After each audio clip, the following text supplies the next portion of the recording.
At any moment, 500,000 passengers are in flight somewhere above the Earth. And in the next 20 years, that figure is going to double.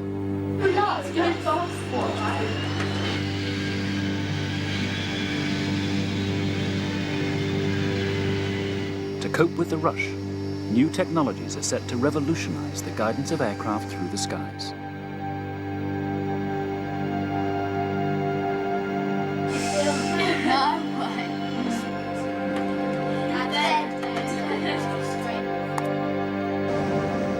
In the words of an expert consultant, air traffic control will be the one video game that nobody can afford to lose.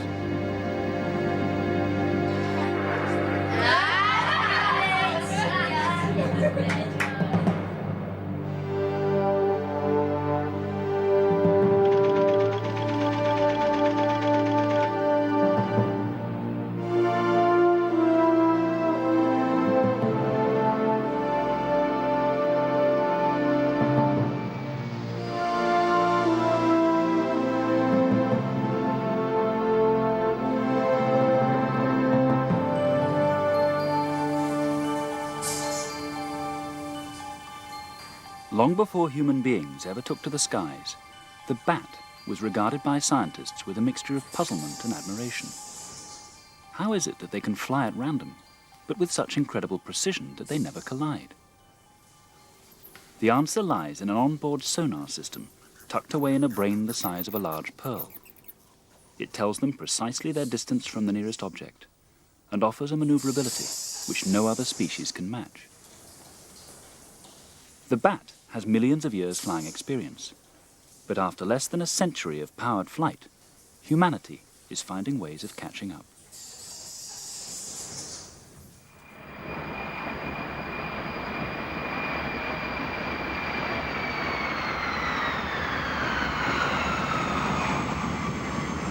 Every year, about 1 million flights come in and out of Britain alone. Unlike the bat, these aircraft are locked into a rigid collision avoidance system based on control from the ground. In Britain, there are no more than a dozen near misses of significance in any year. But airliners are being packed into a network that's creaking at the seams, and the number of flights is rising relentlessly. If disaster is to be avoided, how is the system going to cope?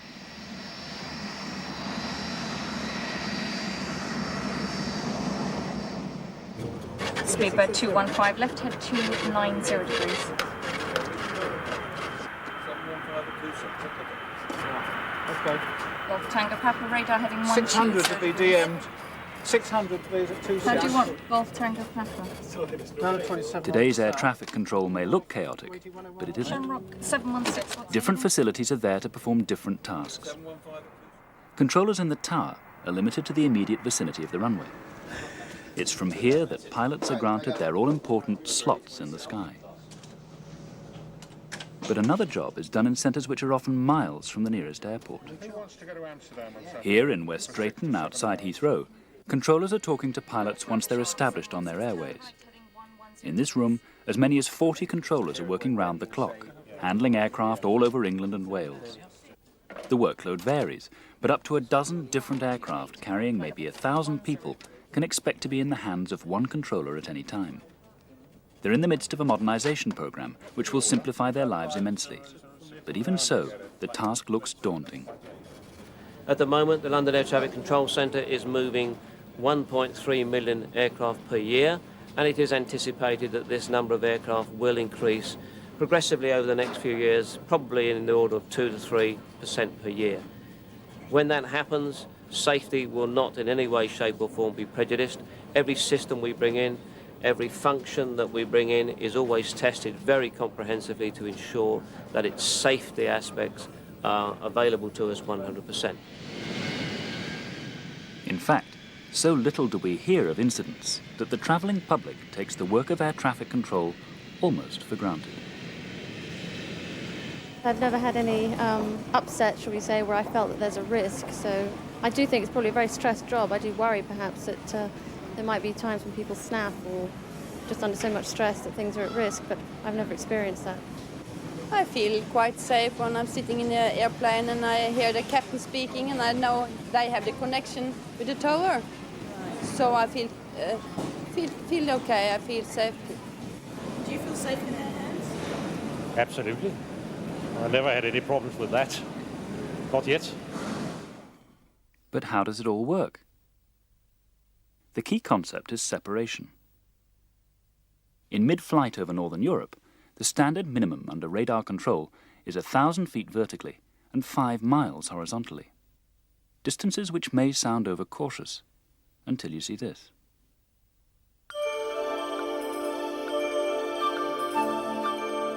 This is what the world would look like if a car could travel at the cruising speed of an ordinary passenger aircraft. The road is slipping under the wheels at 500 miles an hour. The closing speed of the oncoming vehicles is well above the speed of sound.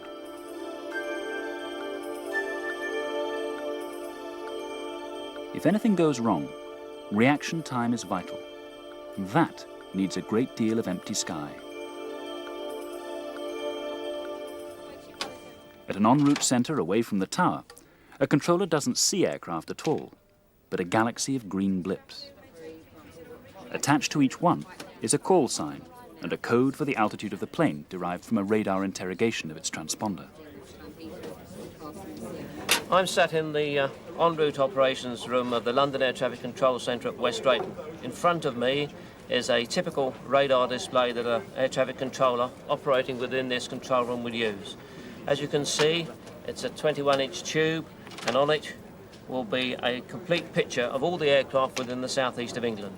Here is the outline of the southeast of England with the River Thames and Dover's down here, and then the south coast there.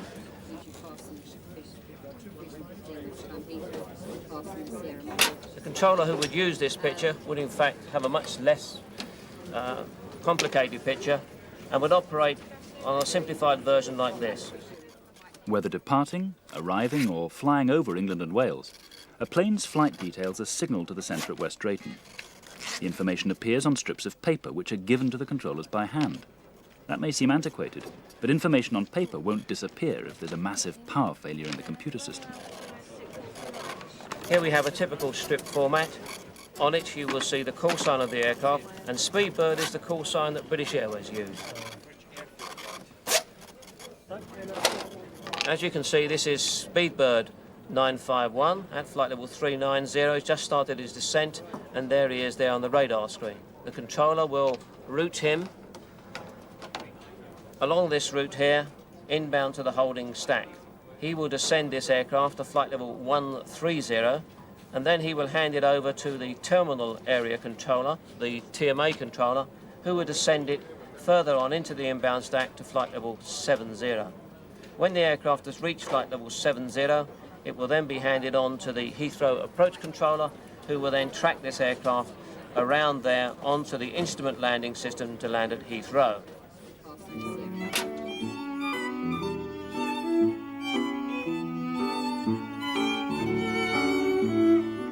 In the early 1920s, things were rather simpler. Clearance to take off was signalled by a flag, and such traffic control as there was involved no more than a radio conversation between the pilot and the ground.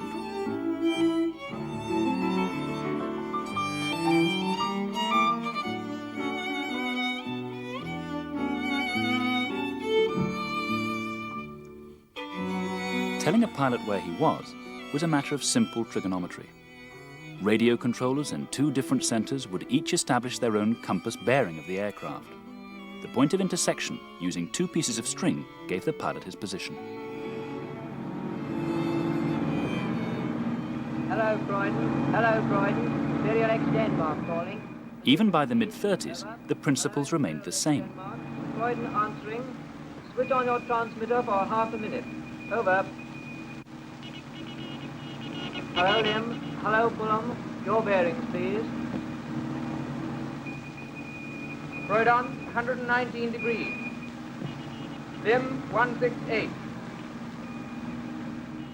The only difference here was an extra piece of string to check up on the other two.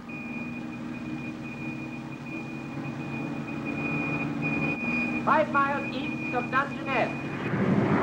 Right up until the outbreak of war, communication between air and ground hardly changed.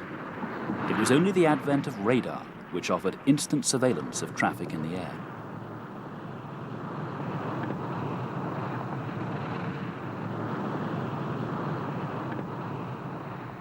Today, the space in the sky has to be carefully rationed. Aircraft are slotted in both space and time, confined to a series of corridors through the skies, sometimes travelling half as far again as a straight line to reach their destination. This British Airways Boeing is bound for Madrid.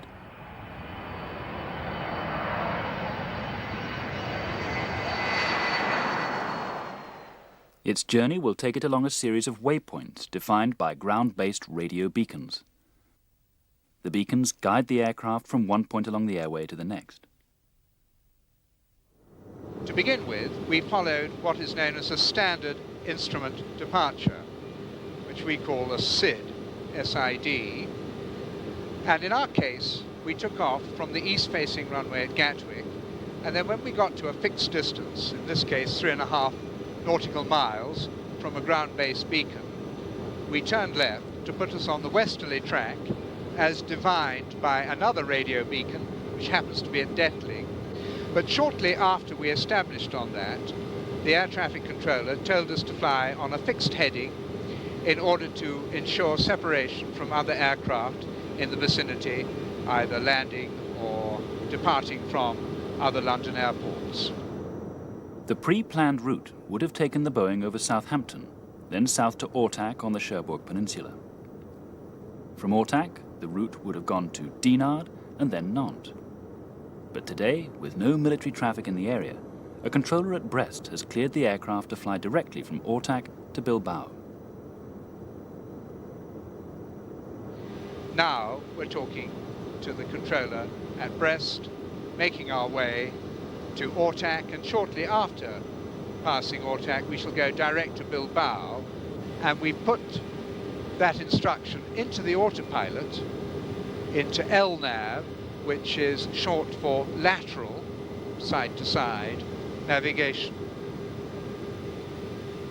And already the aircraft is turning, and it's going to turn onto a track which is pre-computed of 192, which is very slightly west of south. At Belén, just north of Bilbao, Madrid Air Traffic Control takes over from Brest. Brest, bonjour, speedbird 466 Mike. Speedbird 466 Mike. In which the bridging Belém, we've lost contact with your colleague on 13487. Can you give us a frequency for Madrid? Contact Madrid on the 132.22. 13222, speedbird 46 Mike, thanks. Madrid, Buenos Dias, speedbird 466 Mike, 370 at Belén. Speedbird 466 Mike, good evening, stay at contact, proceed Somo Sierra 1 Delta. Roger, Somo Sierra 1 Delta, speedbird 466 Mike. Gabriel 117, contact Brest 1290, good day. 1290, Gabriel 117, good day. Captain Orlebar's Boeing is just one of many aircraft being dealt with by a controller at any one time. Travelling across Europe, an aircraft can be passed through several different controllers. In an ideal world, traffic control would be a matter of simple coordination, well able to cope with increasing demand almost indefinitely.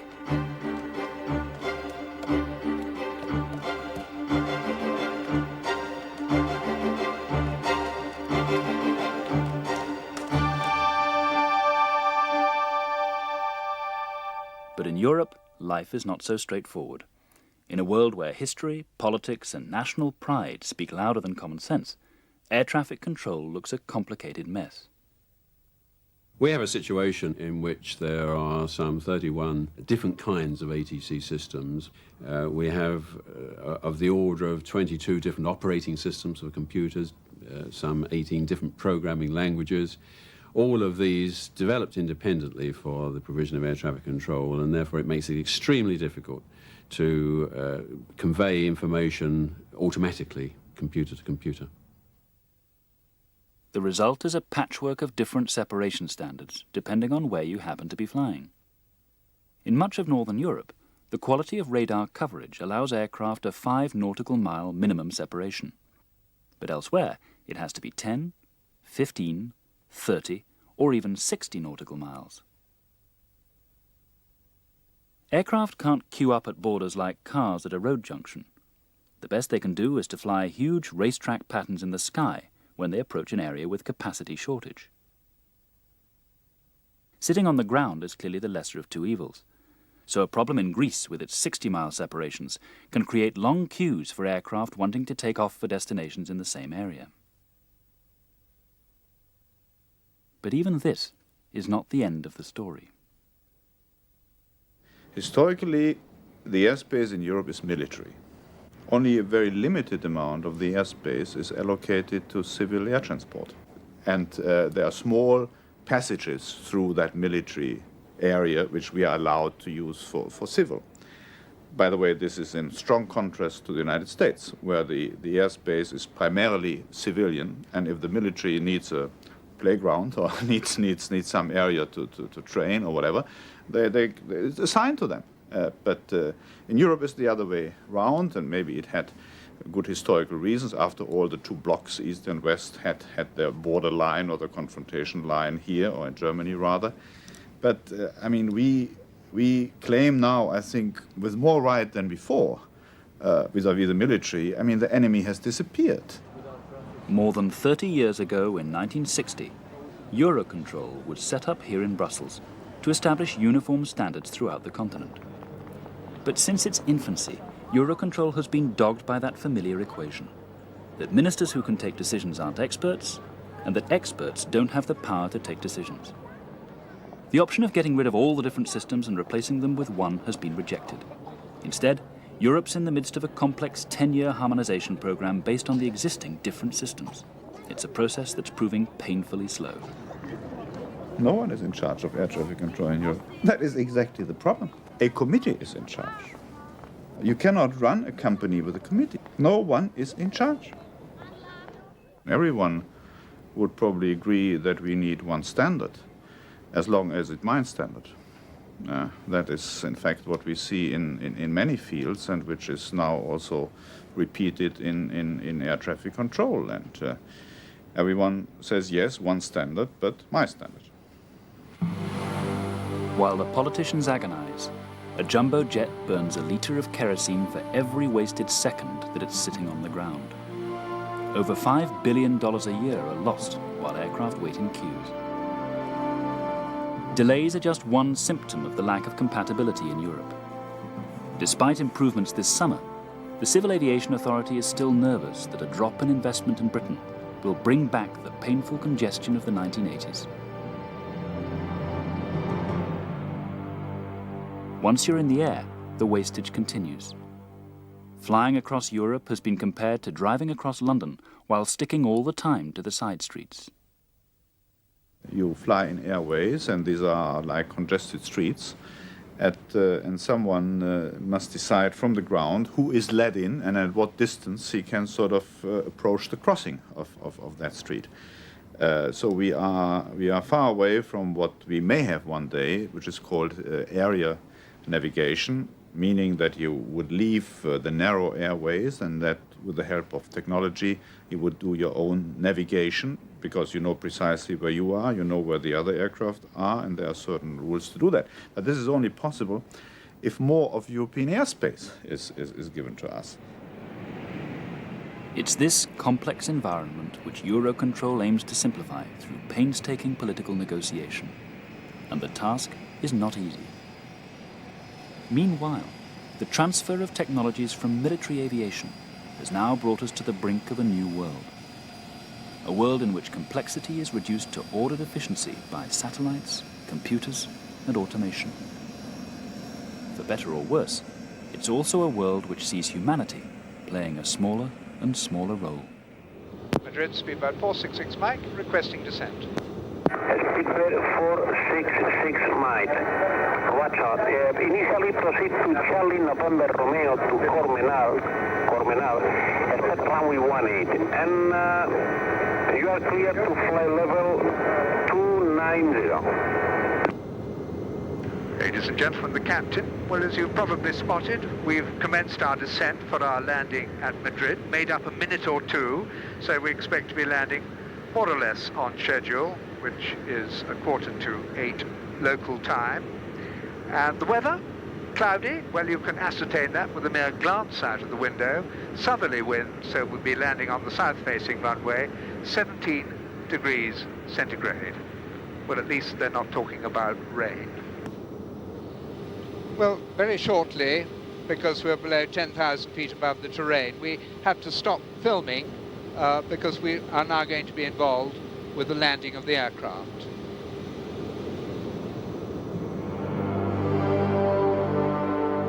Curiously, many delays out of Britain have nothing to do with the congested European airways at all, but with the wide open spaces above the Atlantic, where the curvature of the Earth cuts an aircraft off from the vigilant sweep of radar. Controllers rely entirely on reports derived from a system of onboard accelerometers and gyroscopes, old technology that needs generous allowances for error. As a result, minimum separations have to be many times greater than the 5 miles allowed under radar. Essentially, in the airspace that most people will fly through between North America and Europe, has a separation standard that requires that aircraft follow each other on the same route by at least 10 minutes, or they be laterally separated at the same, if they're at the same altitude, by 60 nautical miles. Now, obviously, when compared with 5 nautical miles of radar separation, that's a considerable difference, and that has to be set up as the airplanes enter the oceanic airspace. And that is why that even today, we have capacity problems on the North Atlantic during the busy periods.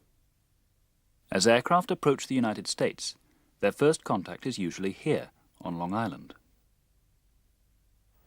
This is the en route control center at Ronkonkoma, which handles aircraft from their entry into US airspace until they're taken over by the approach controllers at their respective destination airfields, up and down the east coast of the United States.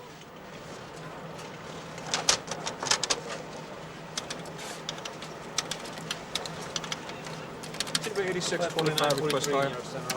Maintain 8,000, and altimeter 296. Flight 280, thank you. PT.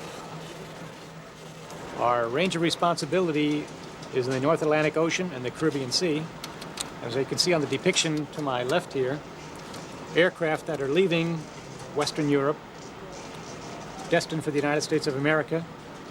We also see aircraft that have left Europe on their way to South America. And then we see aircraft that are transitioning between the Caribbean Sea and destinations in America and Canada as well. This aggregate view represents aircraft in a non-radar environment. There is no direct communications between these aircraft and this facility. It's done through a teletype system with a third party intervening between us and the airplanes. It's a rather antiquated way of doing business. It's rather inefficient. Results in a great deal of separation between airplanes, in some instances up to 80 miles between airplanes, versus on the domestic or the radar environment where we have 3 and 5 miles of separation between airplanes. Soon all that will change. In Operation Desert Storm, satellites orbiting the Earth enabled Allied troops and tanks to find their location in featureless desert. But equally important, they gave Allied aircraft a precise indication of where they were in relation to each other. The same can now be done for civil aircraft. In June this year, the last in a constellation of 24 global positioning satellites was launched into orbit 12,000 miles above the Earth. An aircraft flying anywhere above the globe has line of sight with a minimum of 4 at any time. This enables it to locate itself in 3 dimensions within 100 meters. This technique was used by the military on both sides during the Cold War. But it's now on offer to the world's commercial airlines at no cost, for the moment at least. With a communication satellite in place, controllers can locate an aircraft with even greater accuracy than they could with ground-based radar. Such precision allows aircraft to fly much closer together over the world's oceans without any compromise on safety.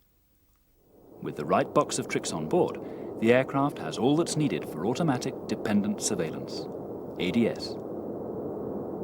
ADS is a black box in the airplane that will automatically squirt out the position of the airplane via digital data link at predetermined time intervals. And they can be predetermined and can be varied. Like if it's a low traffic area, the position report might be squirted out every 20 minutes or maybe even longer. If it's in a high traffic area, it might be as 5 minutes. It could be even less. It can be down into the seconds. And it can be determined as necessary. If we get into a busy traffic scenario right now, we can input the information into the computer and it will request the automatic reports from the airplanes, and the pilot doesn't do anything. It's just done automatically by digital data link. ADS is now on trial and could be reducing Atlantic separations within the next 5 years. But there are other technologies in the pipeline. In the US, an onboard collision avoidance system called TCAS is already compulsory. TCAS wasn't invented here, but European airlines who venture into US airspace are having to take it seriously. We're in the Boeing 767 simulator at the moment in order to contrive in broad daylight a collision and to have a look at the instrument which has been fitted, which is going to prevent that. It is in fact called TCAS, Traffic Collision Avoidance System, and here it is in the form of a modified vertical speed indicator. And already you can see a blue diamond with the symbol +7. So that means that there's an aircraft 700 feet above us descending towards us. In fact, if we look out of the window, we can see it actually coming towards us at this moment. As it gets closer, we can reduce the scale. It's on 16 nautical miles, and I'm reducing it now to 8. And in a moment, that same aircraft will appear, there it is, at 12 o'clock on the little screen. It's now only 500 feet above us, descending, and because of its proximity, the blue diamond has now filled in so that it's all blue. Traffic, traffic. Descend, descend, descend. Now a solid yellow circle, 300 feet above us, 200 feet above us, and I'm now going to change the scale down to just 4 nautical miles. And I'm getting a resolution advisory to descend, which I'm going to do now, but not quite as much as I ought to, so that you can see the aircraft flying directly over us. Increase descent, increase descent.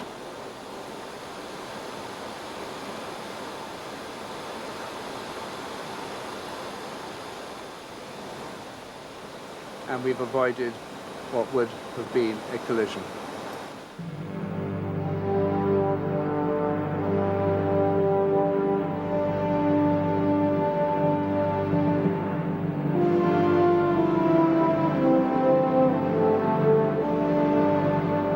Even without TCAS, the chances of collision at cruising altitude are minuscule.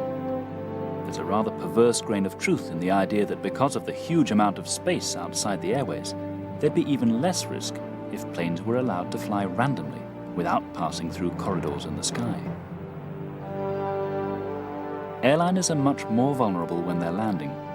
200 or 300 tons of metal and flesh approaching a concrete strip at 180 miles an hour.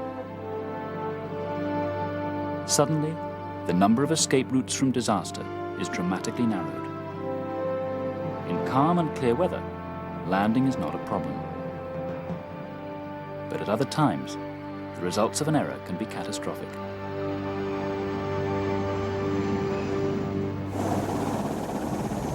The crash happened as the pilot made a third attempt at a landing in stormy weather. There was heavy fog and poor visibility. The aircraft crashed into a hillside about 30 miles from the airport.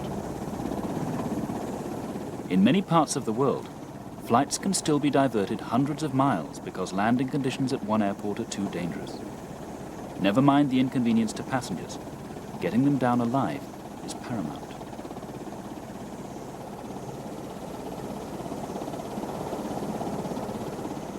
But soon it should be possible to land in atrocious visibility anywhere in the world, without any help from outside the cockpit.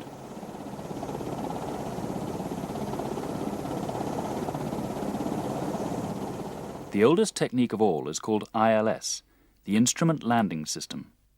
Originating from the Second World War, it's based on an approach path generated by 2 radio beams, one for horizontal and one for vertical positioning. The pilot uses instruments in the cockpit to line the aircraft up and bring it down a slope of 3 degrees, with scarcely a glance through the window. Well, we have here a simulation of an airplane flying through airspace. In this particular case, it's the San Francisco airspace. We're coming into the San Francisco International Airport directly ahead. You can't see it very well because it's covered by fog, as it often is in San Francisco. If you look around, you can see quite well for most of the surrounding scenery. You can see the bridge in the lower right-hand corner. And straight ahead, beyond that land straight ahead, is the Pacific Ocean. Here we have good visual conditions, and we could fly straight in visually as we could in a car. Below and ahead of us is a fog bank, which is obscuring our view of the runway. So what we have is we have special instruments to allow us to fly when we can't see out the window. The upper one, which we call the artificial horizon, allows us to make sure that we continue flying right side up. When we can't see the horizon outside, you can see a line across there which simulates the horizon. Below we have what's called the horizontal situation indicator, and this shows us a number of different information on the same instrument. One of it shows us the heading around the outside, but maybe more importantly for this purpose is that we have needles in the center and on the side which show us our path down the instrument landing system approach. If we look at the center needle, which is just very slightly off to the right, this shows us whether we're to the right or left of the desired path that will take us down to the runway. The needle over on the left side shows us whether we're above or below. Now, you would not be allowed to film this in an actual aircraft, of course, because at this kind of procedure it's very intricate and they wouldn't want interference in the cockpit. However, since this is only a simulation, that's not a problem. So we're probably just about to hit the fog bank. And as you'll see in just a moment, the screen will completely white out. Now, we can't see anything out of the front window of the airplane. However, the instruments that I have allow me both to fly the airplane and to continue to follow the straight line which will take us down to the runway. We're coming down to 300 feet altitude right now, and we're going to have to break out of the bank. And as you can see, we're just starting to break out of the bank. You can just see the runway lights, the orange in the foreground. And now we're coming down through 120 feet. And so now we're fine. We're in a perfect position for a landing.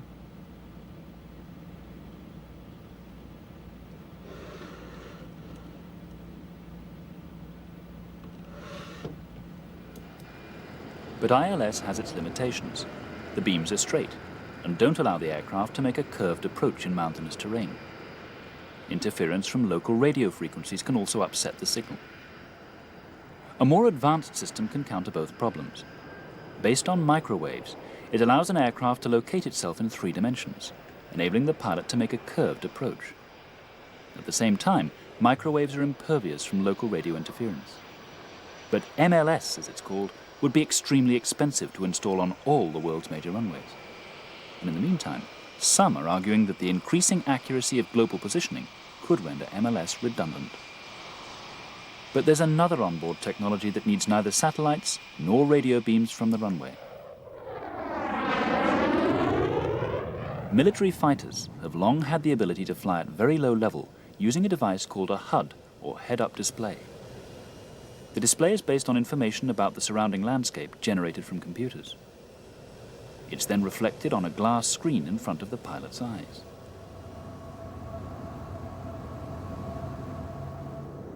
Commercial airlines are now experimenting with a sensor which produces an outline perspective of the runway itself. This responds precisely to the behavior of the pilot, enabling him to land without any help at all from the ground.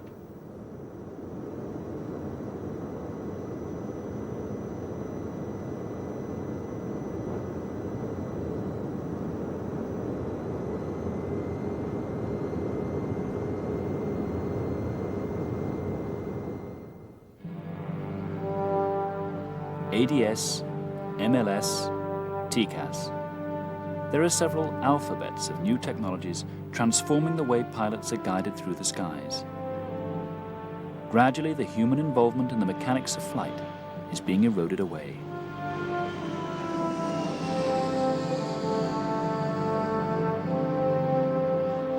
With so many computer-based technologies, how long will it be before we will allow ourselves to be flown in a pilotless plane?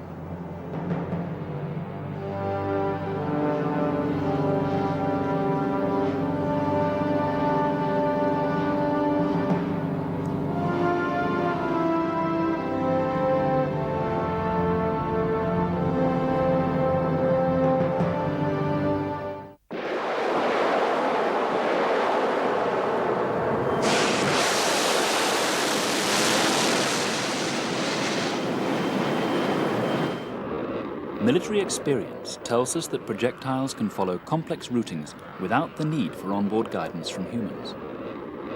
Desert Storm showed how cruise missiles could easily find their way from the Persian Gulf to a particular street in Baghdad. With such precision on offer, and with so many accidents caused by human error, would passengers feel happier without a pilot in the cockpit? I wouldn't want to be on the first flight, but I guess I would. It wouldn't worry me if the same thing, if a track record were developed that was a safe way to fly aircraft, and it was demonstrated that was okay. I wouldn't have a problem with that. I feel that, for me, that the pilot ought to be there. We ought to have the human factor there as well, because no machine is infallible. It's programmed by man, and it can make mistakes. I don't have a lot of faith in computers. I've seen computers crash. I just want to make sure they don't crash my airplane. Helicopter 671 is leaving the TC-8 to the northwest. Radar service is terminated. Squawk 1200, frequency change approved. Good day. But perhaps the decisive factor is that humanity has yet to devise a computer that doesn't want to die, that needs to procreate and generate yet more computers. Maintain 5,000, expect 6,000. Human beings also have certain talents, which today's computers can't hope to match. There may come a time when we are forced into having an air traffic control system that didn't have controllers. What's the role of the computer and what's the role of the human in doing air traffic control? One of the things we've learned about artificial intelligence is that it's pretty good in doing what we've now learned physiologically as being left side activities, sequential, orderly, logical processing. What it's bad at doing is creative things. What it's bad at doing is responding to unplanned emergencies. What it's bad at doing is doing pattern recognition. And it turns out that controllers are brilliant at pattern recognition. And there's another argument for keeping humans in the loop. Automated systems are achingly vulnerable to sabotage.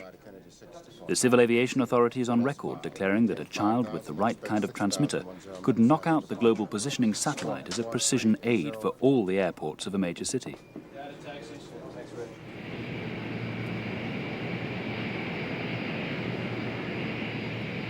But if automation has to be limited, and airports aren't going to seize up with the escalating load of travelers, how is the system going to cope?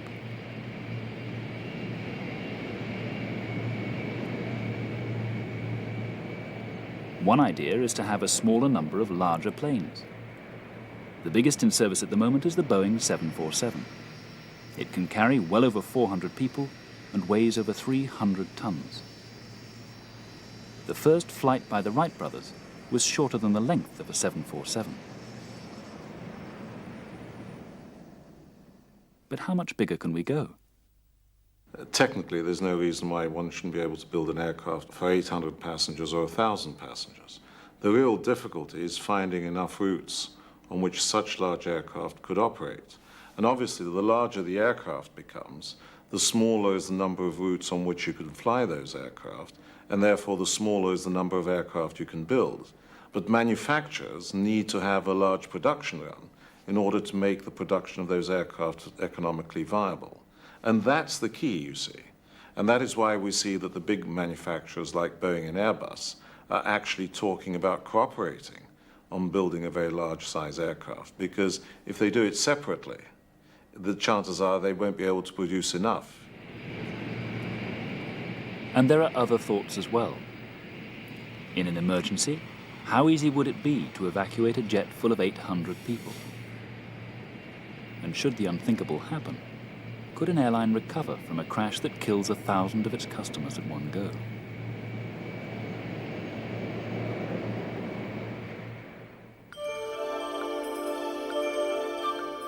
Then there are the airports. Even handling existing jumbos, immigration and customs can be painfully tedious. How could the flow of passengers be handled with aircraft twice the size of today's biggest, especially if 3 or 4 arrive at the same time? The existing airports just couldn't cope with them. For example, the gate lounges where people sit before they board the aircraft. now might have a capacity of 400 or 500. They couldn't cope with the larger aircraft. The fingers that are attached to the side of the aircraft for people to walk on and off, there are not enough of them. We'd need more exits from the aircraft to get people off in time, so we'd have to build new fingers or modify the existing ones. The turning space that the aircraft needs on the ground with a larger wingspan would have to be greater.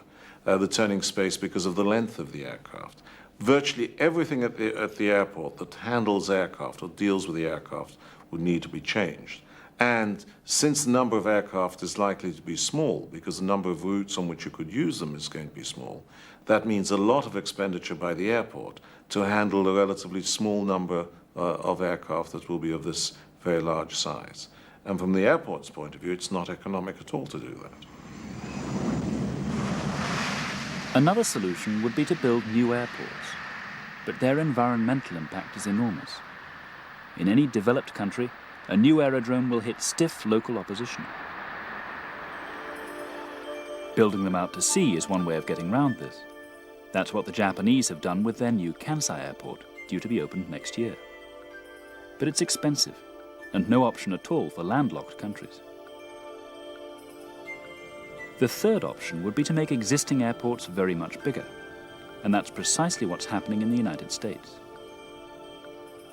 This is a computer mock-up of 3 projected parallel runways for Denver Airport. The thought of 3 runways at Heathrow is already filling the locals with horror. But for Denver, this is just a start. Initially, they will open with 5 runways, 3 north-south and 2 east-west for probably departures.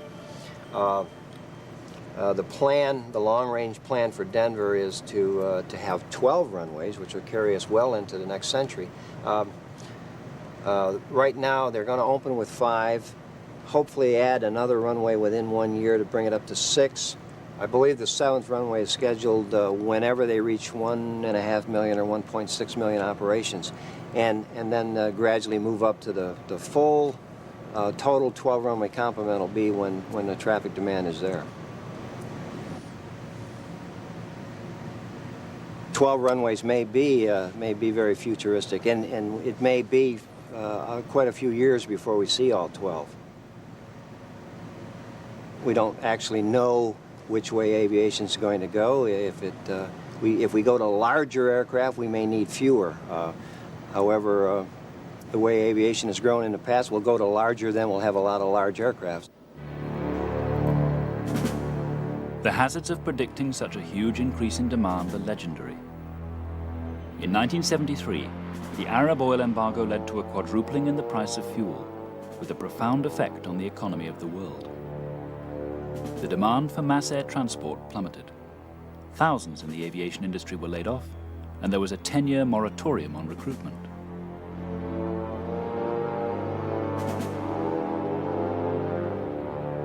In the 1990s, what princely cot or rural crib is nurturing the dreams of a 21st century tyrant?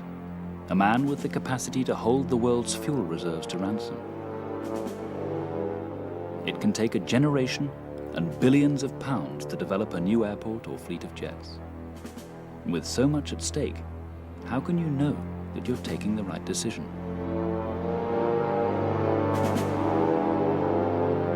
You can't predict these unforeseen events, but what you do is you ignore them, precisely because, for 2 reasons. You can't predict them, and secondly, whatever happens, the impact of those events is relatively short-term. In other words, it'll be between 1 and 3 or 4 or 5 years.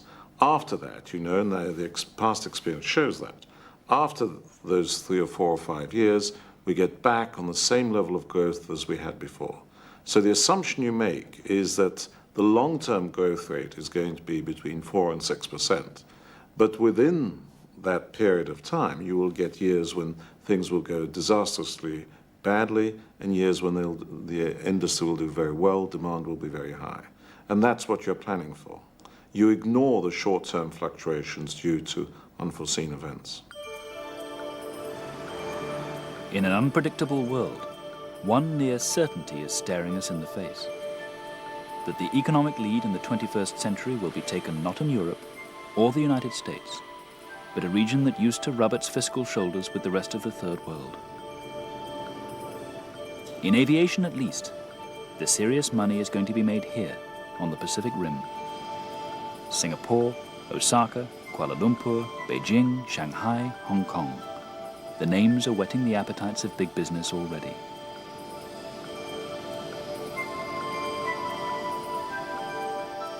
The traffic control systems being installed here are unencumbered by the political baggage which has so bedeviled Europe with its piecemeal evolution.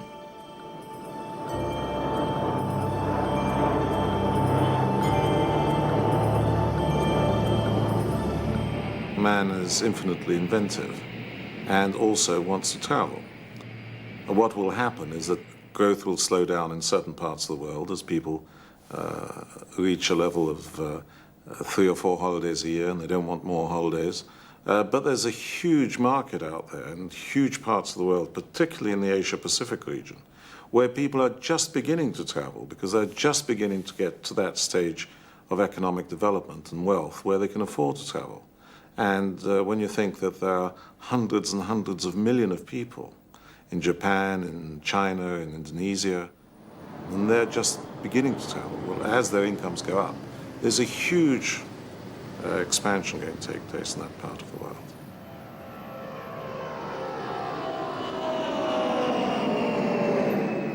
We are moving into a more open society, in a more multinational, young people speak languages.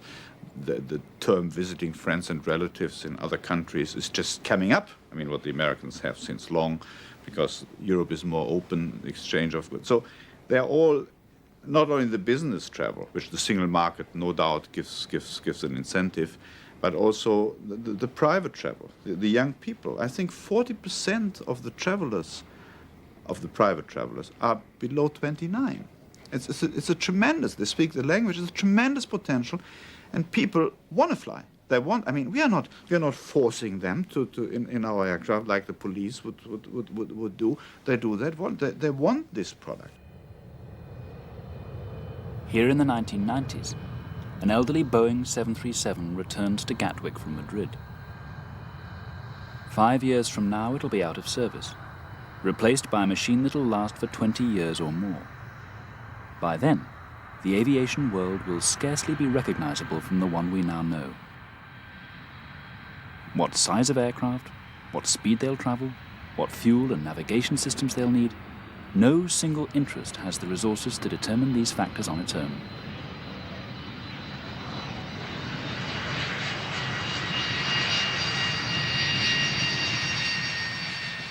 Instead, the future will be created by a haphazard consensus, unable to take radical decisions because the cost of a mistake would be too high.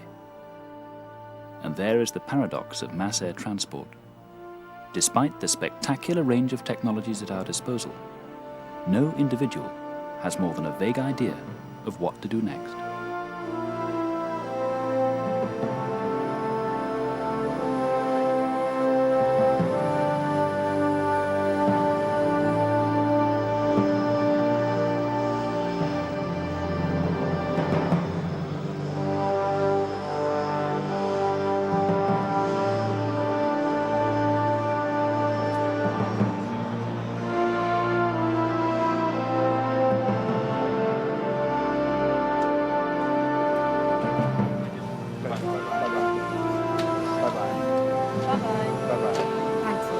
Goodbye. Pleasure.